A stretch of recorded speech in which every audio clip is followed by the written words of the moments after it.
Assalamualaikum warahmatullahi wabarakatuh. Terima kasih sudah mampir di channelnya Orang Desa Cari Berkah. Sebelum lanjut, silahkan pencet tombol subscribe dan tombol loncengnya, agar Anda orang pertama yang mendapatkan pemberitahuan setiap channelnya Orang Desa Cari Berkah upload video. Ini kisah tentang perempuan suci, cicit dari Nabi Muhammad SAW.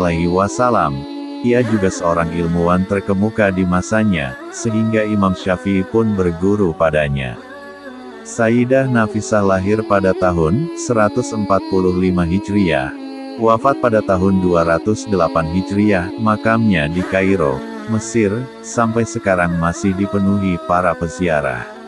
Sejak kecil, Sayyidah Nafisah sudah hafal Al-Quran, dan setiap selesai membaca Al-Quran, beliau selalu berdoa, "Ya Allah, mudahkanlah aku untuk berziarah ke makam Nabi Ibrahim." Ia memahami bahwa Nabi Ibrahim adalah bapak monoteisme sejati, sekaligus bapak Nabi Muhammad lewat jalur Nabi Ismail, yang notabene keturunan Nabi Ibrahim.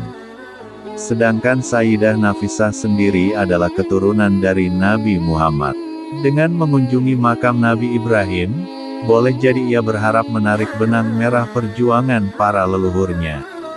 Ketika Allah mengabulkan doanya dan ia bisa berziarah ke makam kakek moyangnya, Nabi Ibrahim. Ketika ia berusia 44 tahun, ia tiba di Kairo pada 26 Ramadan 193 Hijriah. Kabar kedatangan perempuan yang luar biasa ini telah menyebar luas. Ia pun disambut oleh penduduk Kairo, yang merasa bersyukur didatangi oleh Sayyidah Nafisah. Ratusan orang tiap hari datang hendak menemuinya. Dari mulai berkonsultasi, meminta doa, ataupun mendengar nasihat dan ilmu darinya. Bahkan, dikabarkan banyak yang sampai bermalam di luar kediamannya, menunggu kesempatan untuk bisa bertemu. Lambat laun, Sayyidah Nafisah merasa waktunya tersita melayani umat. Ia memutuskan untuk meninggalkan Kairo, dan kembali ke Madinah, agar bisa berdekatan dengan makam kakeknya, Nabi Muhammad SAW. Tapi, penduduk Kairo keberatan dan memelas agar Sayyidah Nafisah membatalkan keputusannya untuk mudik ke Madinah. Gubernur Mesir turun tangan. Ia melobi Sayyidah Nafisah untuk bertahan di Kairo. Gubernur menyediakan tempat yang lebih besar baginya, sehingga kediamannya bisa menampung umat lebih banyak. Gubernur juga menyarankan agar ia menerima umat hanya pada hari Rabu dan Sabtu saja. Di luar waktu itu, ia bisa kembali berkholwat beribadah menyendiri. Gubernur menunggu beberapa saat, sementara Sayyidah Nafisah terlihat diam, menunggu petunjuk Allah. Akhirnya, setelah mendapat izinnya, ia pun menerima tawaran gubernur dan memutuskan tinggal di Kairo sampai ajal menjemputnya. Sebelum tiba di Mesir, Imam Al-Syafi'i sudah lama mendengar ketokohan perempuan ulama ini, dan mendengar pula bahwa banyak ulama yang datang ke rumahnya untuk mendengarkan pengajian dan ceramahnya.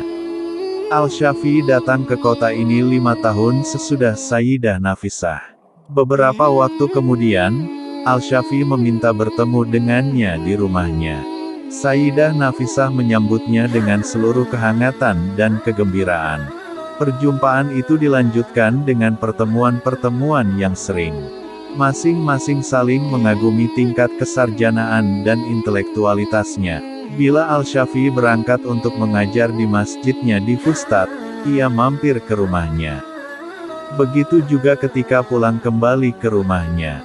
Dikabarkan bahwa Al-Syafi'i adalah ulama yang paling sering bersama Sayyidah Nafisah, dan mengaji kepadanya, justru dalam status Imam Al-Syafi'i sebagai tokoh besar dalam bidang usul al-fiqih dan fikih. Kita tahu bahwa sebelum datang ke Mesir, Imam Al-Syafi'i sudah terlebih dahulu terkenal dan harum namanya di Baghdad. Fatwa-fatwa Imam Al-Syafi'i di Baghdad dikenal sebagai Qaul Qadim, sedangkan fatwa beliau di Kairo dikategorikan sebagai Qaul Jadid. Pada Ramadan, Al-Syafi'i juga sering salat tarawih bersama Sayyidah Nafisah di masjid ulama perempuan ini. Begitulah kedekatan kedua orang hebat ini. Manakala Imam Al-Syafi'i sakit, ia mengutus sahabatnya untuk meminta Sayyidah Nafisah mendoakan bagi kesembuhannya. Begitu sahabatnya kembali, sang imam tampak sudah sembuh. Ketika dalam beberapa waktu kemudian Al-Syafi'i sakit parah, sahabat tersebut dimintanya kembali menemui Sayyidah Nafisah untuk keperluan yang sama, meminta didoakan. Kali ini, Sayyidah Nafisah hanya mengatakan, "Mata ahu, Allah, bi, al-nazar ila waji al-karim, semoga Allah memberinya kegembiraan ketika berjumpa dengannya." Mendengar ucapan sahabat sekaligus gurunya itu, Al-Syafi'i segera paham bahwa waktunya sudah akan tiba. Al-Imam kemudian berwasiat kepada murid utamanya, Al-Buwaiti, meminta agar Sayyidah Nafisah menyalati jenazahnya jika kelak dirinya wafat. Ketika Al-Syafi'i kemudian wafat, jenazahnya dibawa ke rumah sang ulama perempuan tersebut untuk disalatkan. Menurut Kiai Haji Hussein Muhammad, di antara nasihat Sayyidah Nafisah kepada para muridnya adalah 1. Jika kalian ingin berkecukupan, tidak menjadi miskin, bacalah Quran Surah Al-Waqiah 56. 2. Jika kalian ingin tetap dalam keimanan Islam, bacalah Quran Surah Al-Mulk 67. 3. Jika kalian ingin tidak kehausan pada hari dikumpulkan di akhirat, bacalah Quran Surah Al-Fatihah 1. 4. Jika kalian ingin minum air telaga Nabi di akhirat, maka bacalah Quran Surah Al-Kautsar 108. Sayyidah Nafisah adalah fakta sejarah bahwa seorang perempuan bisa menjadi seorang ulama tersohor, bahkan menjadi guru bagi seorang Imam Syafi'i. Kita merindukan munculnya Sayyidah Nafisah berikutnya di dunia Islam. Itulah sepenggal kisah tentang Sayyidah Nafisah, yang menjadi ulama, perempuan, yang menjadi sahabat dan guru Imam Syafi'i.